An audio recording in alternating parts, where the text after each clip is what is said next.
Anyway, I'm going to go ahead and rant a little bit. So this week we had a lot of talks about Backrooms and Smash, and this largely probably came up due to the Bayonetta Cloud kind of talks in Smash 4, and with Smash 5 or Smash 6 or whatever you want to call it just around the corner.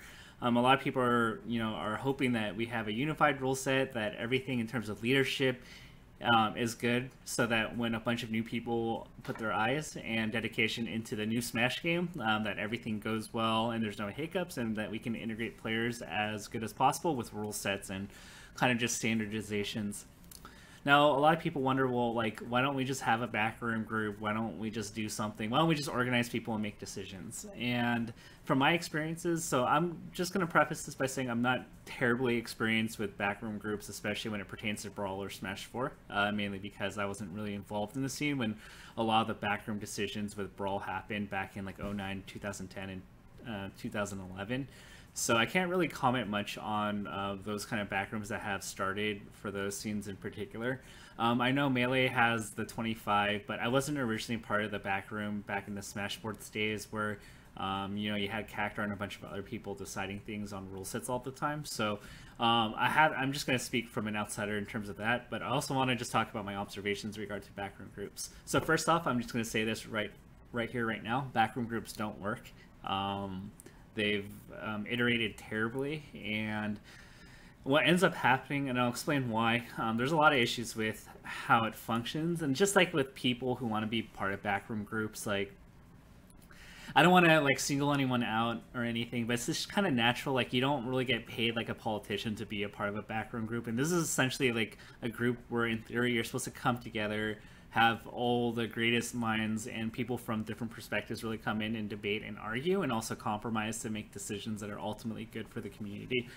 Now, what tends to happen is when a backroom group forms, everybody wants to be included, and everybody thinks like this is a great idea, and everybody's like super excited. Like, yeah, like I want to be a part of this, and then everybody nominates their friend or their respective community leader or the player that plays their character, like, or their TO or their buddy, like, and so everybody's really gung-ho and excited about backrooms in the beginning. But what you kind of realize off the bat is that the people's interest with the backroom group becomes very self-motivated, and by that, or selfishly motivated, because what ends up happening is when you have like a bunch of people and you're saying like, oh, like we should include this top player or include this TO, in reality, I would say like 90% of the people that are kind of quote unquote interested in participating in the backroom are really there just to push their own agendas and self-interest, and they're not really there to care about the community as a whole. Like, if I were just to be perfectly honest, so they'll really be like they'll really care about the 1 to 2 issues that pertain directly to them. So let's say like you're a Meta Knight main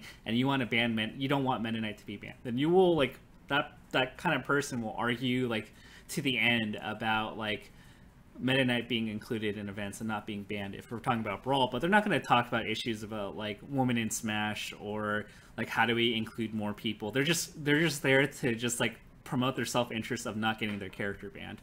Or if you're a TO, maybe you want a certain rule set for your region and you want more attendees, so you might be pushing your own agenda. So ultimately what ends up happening is with a backroom group, hopefully you go through a multitude of issues, but in the end, like if that player or that figure or whatever goes through the 1 to 2 issues that person may care about, they tend to get very lazy in addressing any other concerns that may pop up that people need to vote and discuss on. So what happens is when you want everybody to stay informed and everyone to give their opinions, they kind of just disappear over time once they get to issues that they just don't care about. And I just don't think that's like really good. So, and also one other thing I noticed is that people like to do it for the pride of having a title. Like back in the day, if you're a backroom member, I think you had like a purple color name on Smash boards. So people are like, oh, what's up? I'm in the backroom. And they just like kind of go there just for like the personal gratification of having a title without actually being concerned about fixing things. And they never do any actual work. And what tends to also happen is they just kind of complain about like what the backroom isn't doing without contributing themselves. So what ends up happening is like 80 to 90% of the group actually doesn't do anything, and it goes down to the same like 5 to 10% of the people who always do everything for the community, making all the decisions anyway. So what ends up happening is you just wasted a bunch of time bringing in a bunch of people who are self-motivated, self-interested, that actually don't contribute anything meaningful other than their one topic that they just really are passionate about, and they don't help out in anything else. in anything else. And so you end up with just the same 3 to 4 to 5 to 6 people that just make all the decisions, put in all the work, put in all the effort, and they're not just walking the walk, they're also talking, or they're not just talking and just complaining, they're also making discernible actions that lead to meaningful change. Whereas other people are just like, oh, like I'm just complaining about everything all the time, and we should do this, we should do that, without actually contributing anything meaningful in person either. So that's like kind of like issue number one. And when you have a unionized group for a backroom, honestly, there's no power to hold the union together. And what I mean by this is that if a segment of like a backroom group disagree with the decision, let's say they make the decision to, I don't know, ban Bayonetta in Smash 4 singles.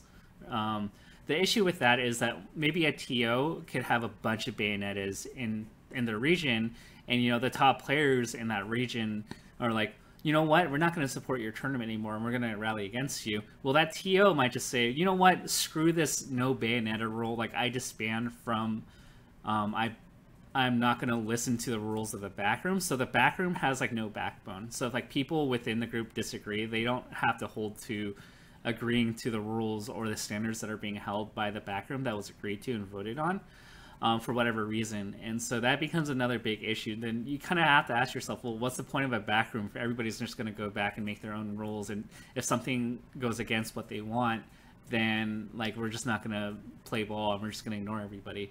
On the flip side, you know, if you had a circuit and you had some money backing from like Nintendo or something, where having a unified rule set and having unified sponsors and having unified sponsorship decks and streams and all that, then there's a lot more incentive to hold everything together, because it makes sense when you make pitches that everybody should have the same rule set and all that fun stuff. So there's no reason to really hold to a unified rule set, honestly, and on an individual level, like if it disagrees and doesn't benefit you. So that's another issue I see.